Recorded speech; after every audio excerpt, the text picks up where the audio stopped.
Hello, my name is Jeremy. This is Red Means Recording. This is Mia. And I wanted to talk to you about the concept of change and what it means in regards to this YouTube channel. I've gotten 2 comments lately that really crystallized both the concept of change that I've been struggling with this channel and also my anxieties around doing what I do here. And I just kind of want to air it out and talk to you a little bit about what's going on here, why it's going on here, and I don't know, just sort of get it off my chest. So let's start with a somewhat easier one. On a recent video I put out performing 3 tracks on this modular system, I got a comment that said, "I miss the real Red Means Recording videos." I immediately knew what they were getting at, but I asked anyways, and indeed, what they meant were the OP1 videos that I think became known for, and the reason this channel is in the state that it is today. Probably a lot of you have noticed that there hasn't been an OP1 video for a really long time.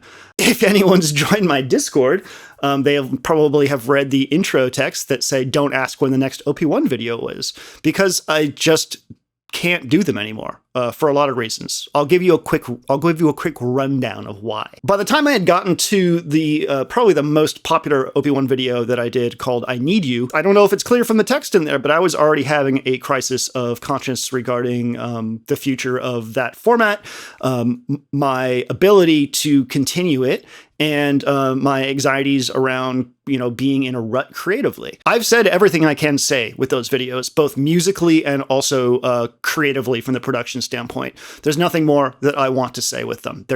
That's it. That part of my life is done, and I don't want to revisit the OP1 because technically it makes me make a certain type of music that I'm not interested in making, meaning that the interface itself, when I sit down at that thing, I produce a particular way. Unfortunately, the OP1 is also very unique in its linear workflow, the tape workflow, that sort of text on screen, haha, making something from scratch, is really kind of impossible with something else. I've tried to do it with a couple of devices like the Deluge and the Machine. It just doesn't work.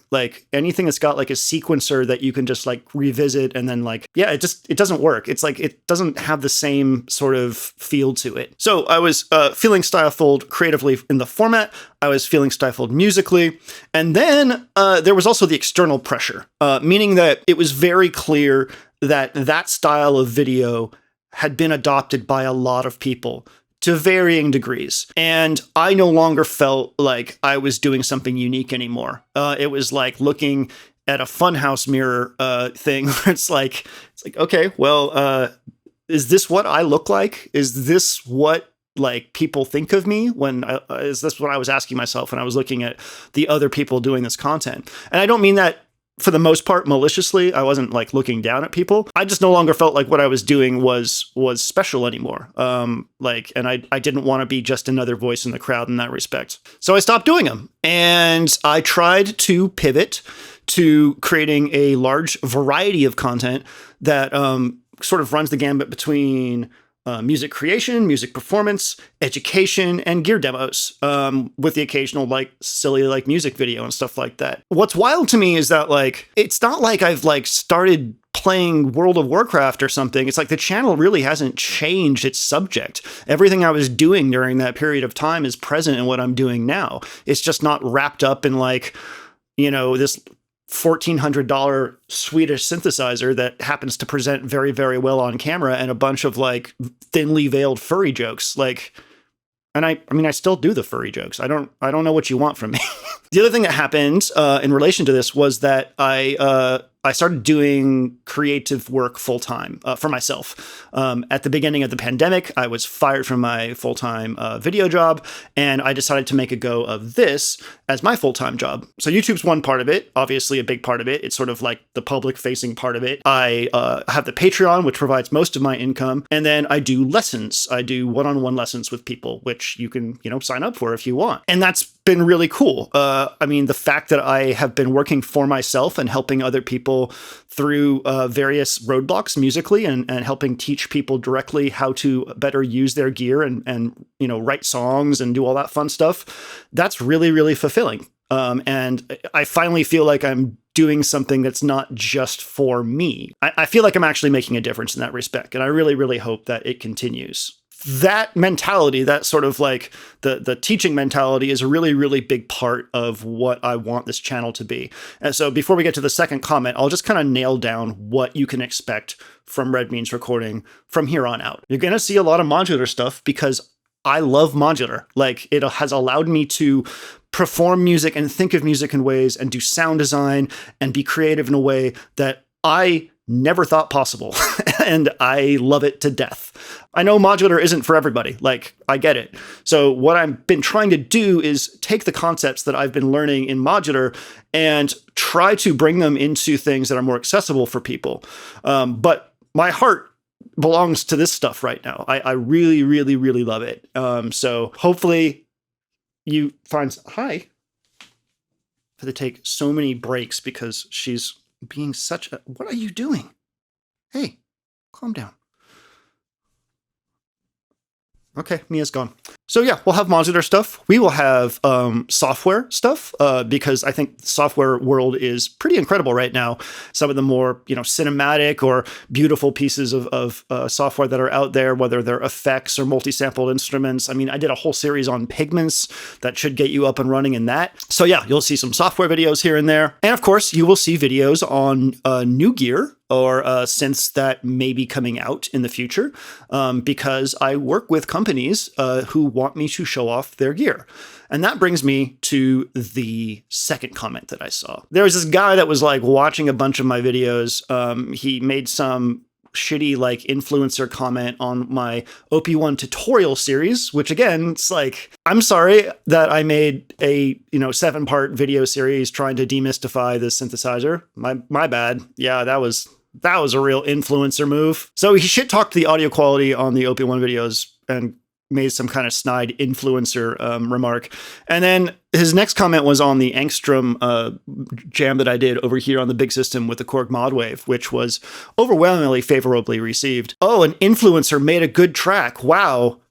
How surprising. That thing is what I want to talk about, this influencer thing, and the role that this channel plays in relationship to marketing products. It is absolutely no secret to anybody that spends time on YouTube that companies who make music products and people who do music tech videos have a relationship in terms of marketing. Influencer marketing, for lack of a better term, has become one of the primary ways that people get their word out about their products. And places like Korg and Roland and the Eurorack world, all of these places are playing that game to an extent. It's not really even a game. It's like, I can't see it as anything but like a positive. I mean, you get people who are really, really good at making music or talking about devices, and you put a device in their hands, and then they make a video for you showing off this thing, either like from its feature set wise and being very thorough, like some people do, or making music with it, or a little combination of both. That's the great thing, is we have access to like a lot of different ways that people can do these kinds of videos. Doing this full time, like I have to consider that part of my job is also getting paid to do that. So I will get paid to do videos on pieces of gear that I want to talk to you about. So you'll see like the little like include sponsored content, or I'll mention that like, this company sent over this thing for me to check out. I'm going to be honest with you about it. I like to think of it as being excited about something that I'm going to put in front of you and show you why I'm excited about it. That's how I think about those videos. That's my mentality surrounding those videos. And I love it. I love getting a new piece of gear that I can dive into and learn about the way that music technology continues to be pushed forward, because we are living in a golden age for this shit. And I'm really, really happy to be part of that. I love music. I love music gear. I mean, look around me. It kind of boggles my mind that someone could look at what I'm doing here and think that I'm doing it in the same way that like somebody holds up an energy drink in an Instagram post. Like, I love this shit. I love this shit to death. I have a whole room in a house dedicated to these machines, and I look at them every day and touch them every day and make something with them every day, and it brings me so much joy. And I want to share that with you. I don't even know what my point is here. There will be sponsored posts. I will try to influence you to enjoy a piece of music technology. Like, if you don't like that, then unsubscribe. If you don't like the fact that I'm not going to be making OP1 videos anymore, then unsubscribe. I don't know what to tell you. I'm doing the best I can. I would love for you to stick around and join me on this journey. And between you and me, I'm not an idiot. I know that this channel, what I'm doing here, is not sustainable. I will not be able to continue doing this for my whole life. Like, I will become irrelevant, or I will just move on mentally, just in the same way that I did from the OP1 videos. And I really, really hope to be working in music technology if that happens. I remember an interview with Gaz Williams, where he early on said that he would always be working in music, like, despite what else might happen. And I've really taken that to heart. And, you know, when the YouTube thing fails, for whatever reason, I hope to be working for music technology in some way. I will continue doing this because I love it.